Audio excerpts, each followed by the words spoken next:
Assalamualaikum warahmatullahi wabarakatuh. Waalaikumsalam warahmatullahi wabarakatuh.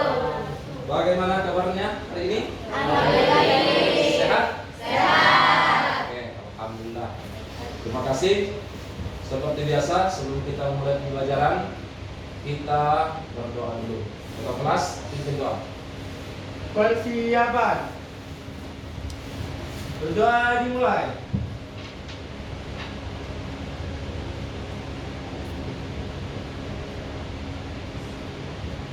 Sudah selesai. Baik, terima kasih ketua kelas. Berikutnya sebelum kita mulai KBM kita hari ini, maka kita seperti biasa saya absen dulu ya. Saya mulai dari yang pertama.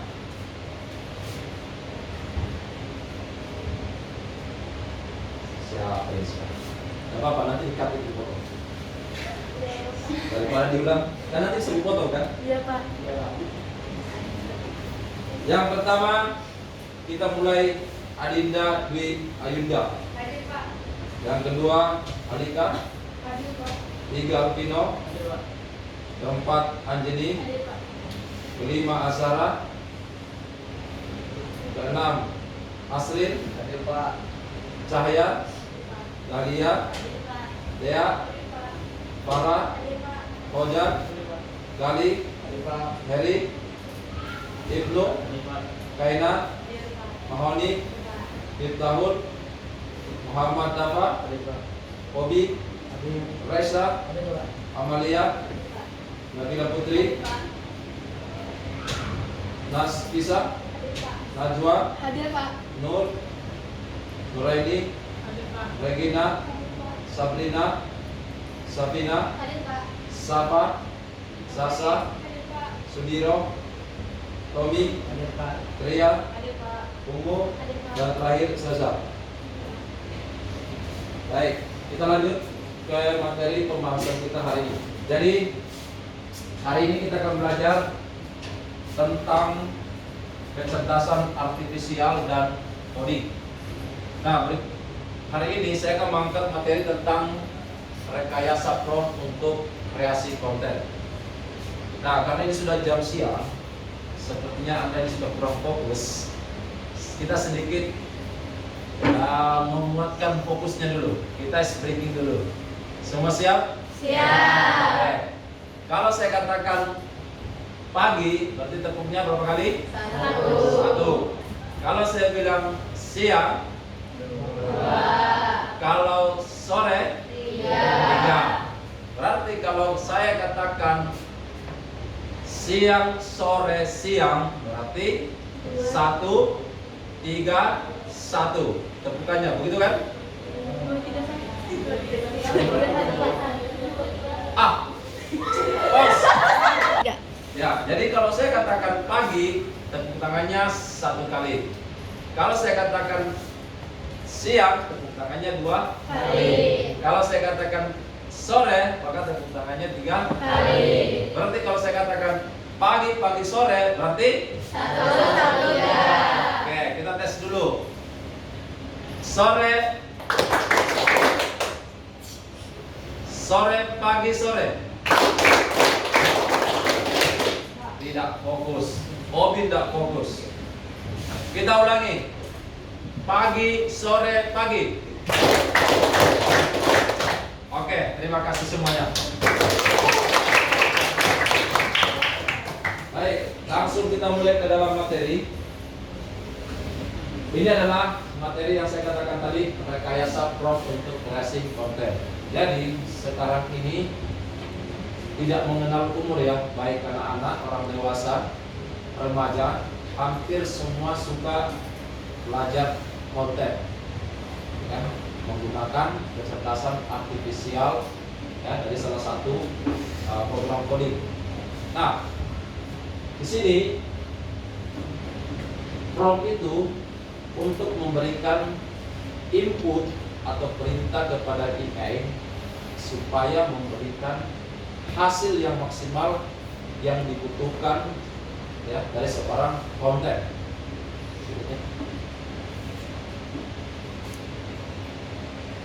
Nah, apa itu prompt? Dikatakan di sini adalah Prompt itu adalah instruksi, ya. Jadi perintah yang disampaikan, yang dimasukkan, maka akan mendapatkan hasil sesuai yang kita inginkan, ya. Jadi fungsinya itu apa? Mempercepat proses kreatif, ya. Kemudian contohnya yang bagaimana prompt yang baik? Ya, buatlah sebuah video, ya, edukasi yang tentang pentingnya mungkin daur ulang bagi remaja perkotaan. Nah, dia akan memberikan nanti contoh video-video, ide video, ya, sesuai yang kita minta. Kemudian, nah, prompt itu pun berbeda-beda, tergantung dari jenis dan prosesnya. Ya. Kita tahu konten-konten yang banyak digunakan, ya, atau prompt-prompt yang kita gunakan itu kayak terus-terusnya itu banyak sekarang AI yang digunakan. Contohnya apa AI yang Anda tahu? Jadi apalagi? Ya, ini Cici, terus ada Exit apa ya? Kemudian ada Black Box AI, ada banyak sekali. Tetapi kita harus tahu ada beberapa jenis prompt juga. Jadi perintah itu juga tidak selamanya bahwa oh ini semua sama. Ada kategorinya. Ya. Di sini disebutkan yang pertama itu ada prompt yang jenisnya deskriptif. Yang mana disebutkan memberikan deskripsi tentang detail apa yang diinginkan. Ya. Tujuannya memberikan gambaran atau spesifikasi contoh. Yang mana kasusnya hapus itu. Ya, jenis-jenis prompt dan kerjanya. Yang pertama, ada prompt yang sifatnya deskriptif, yaitu memberikan gambaran atau contoh spesifikasi.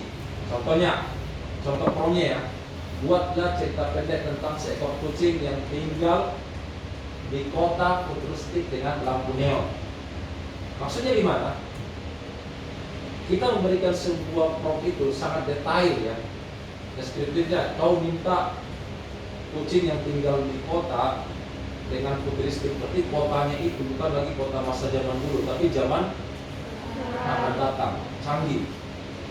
Kemudian ada prompt instruksional, memberikan perintah atau instruksi langkah demi langkah.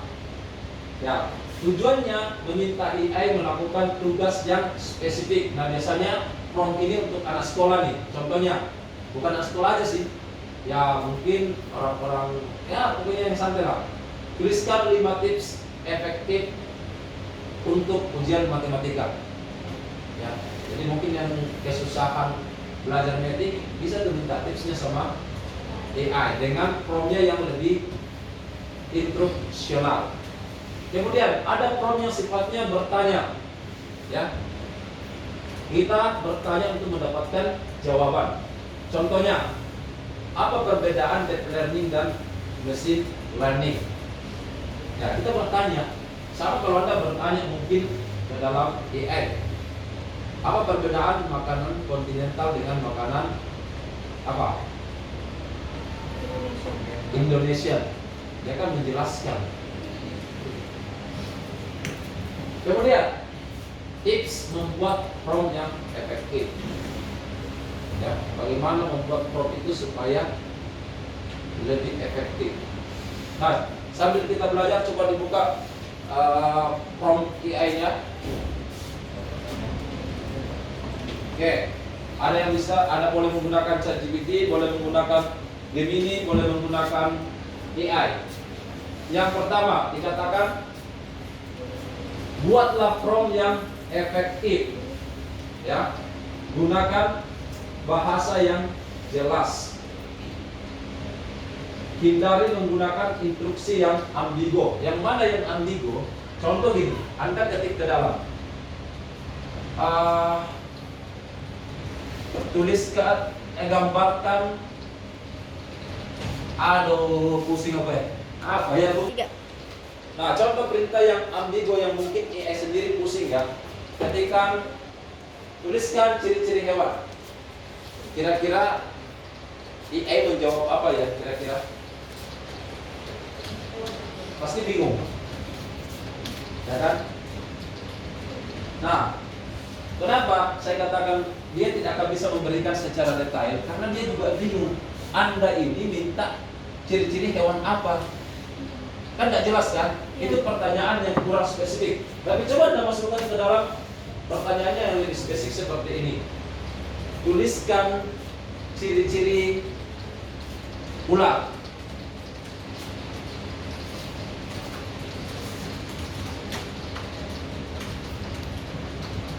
Nah, dia akan memberikan informasi, ya kan, yang sangat detail. Oh, ular itu panjang, tidak punya kaki, dia bersisik. Nah, itu tadi tips yang pertama.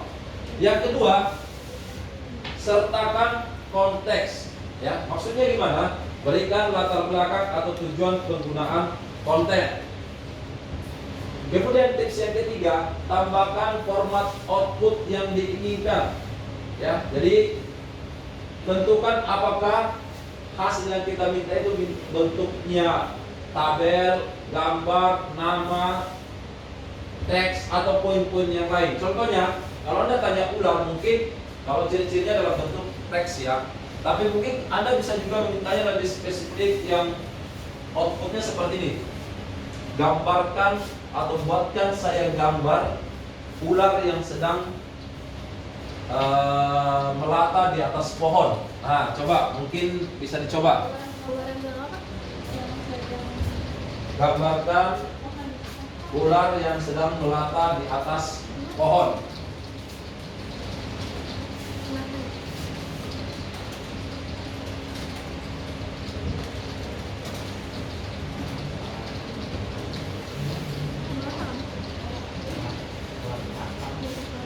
Kemudian ada yang keempat, tipsnya adalah batasi ruang lingkup. Ya. Jadi hindari permintaan yang lebih luas. Contohnya, jelaskan sejarah dunia. Wah, itu lebih luas lagi. Dunia ini luas. Bisa dengan mungkin lebih bagusnya memberikan prompt yang lebih singkat tapi jelas.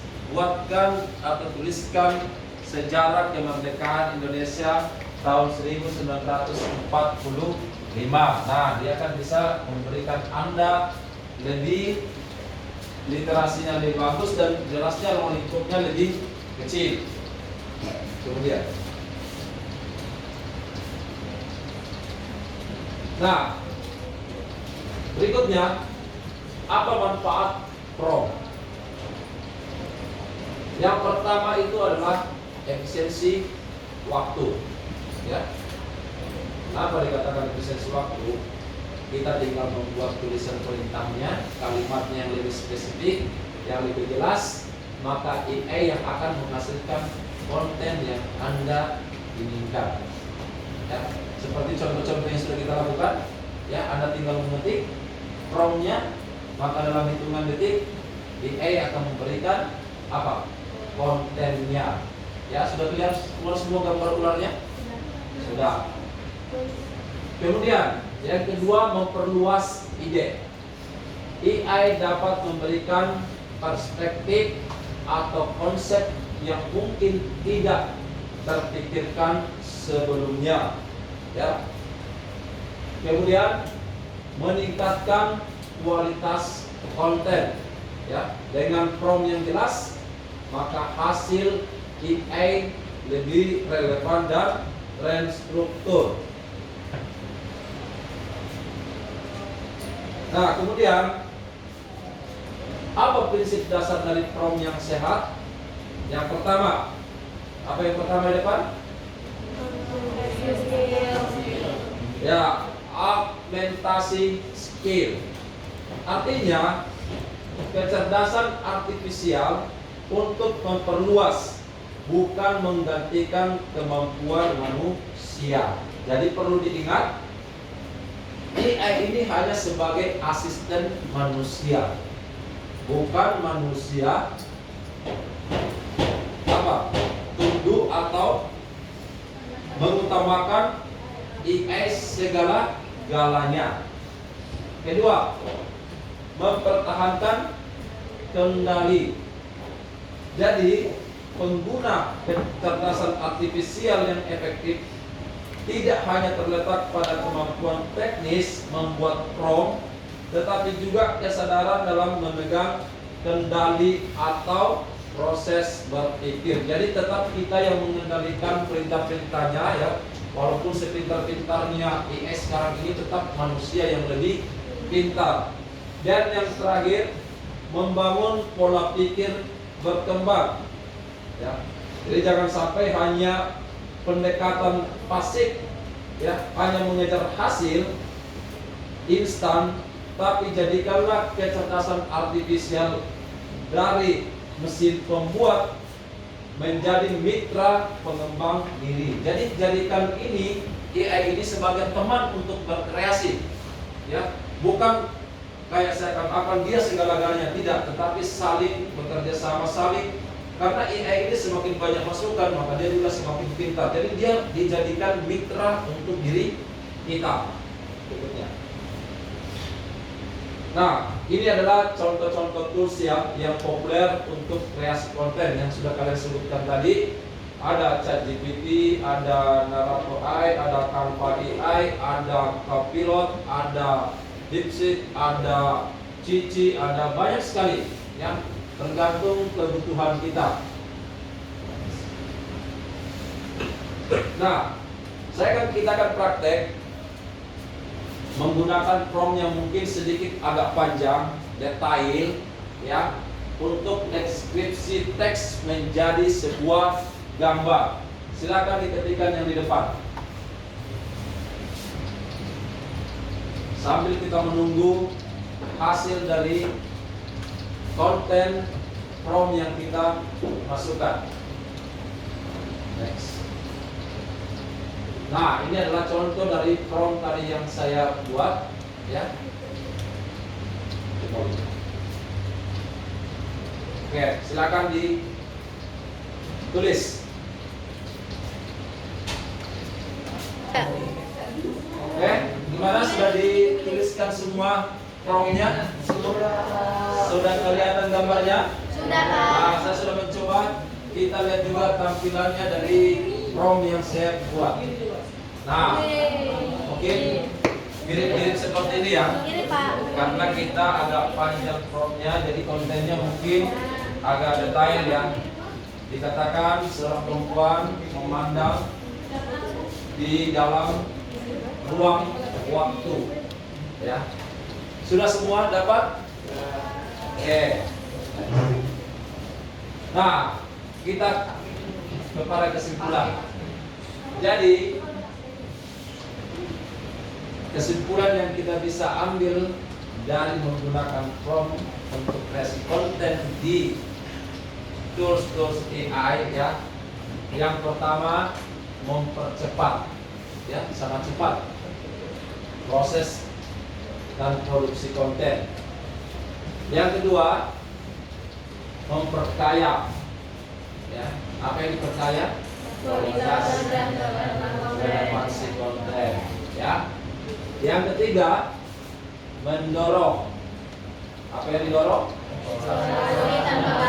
Eksplorasi tanpa batas. Dan yang terakhir, membuka. Apa yang dibuka? Peluang inovasi dan daya. Nah, jadi mulailah bereksperimen sekarang dengan prompt Anda hari ini dan rasakan transformasinya. Jadi apa saja yang bisa kita lakukan, ya, gambar, video, suara, ya, akan sangat mempermudah. Jadi dalam kegiatan sehari-hari, tetapi perlu diingat, gunakanlah AI itu di dalam hal-hal yang positif. Sampai sini ada pertanyaan? Tidak ada? Oke, baik. Mungkin sampai di sini dulu pertemuan kita hari ini. Minggu depan kita akan masuk ke materi-materi yang mungkin lebih seru lagi yang berhubungan dengan AI. Baik, sekian untuk hari ini. Assalamualaikum warahmatullahi wabarakatuh. Waalaikumsalam.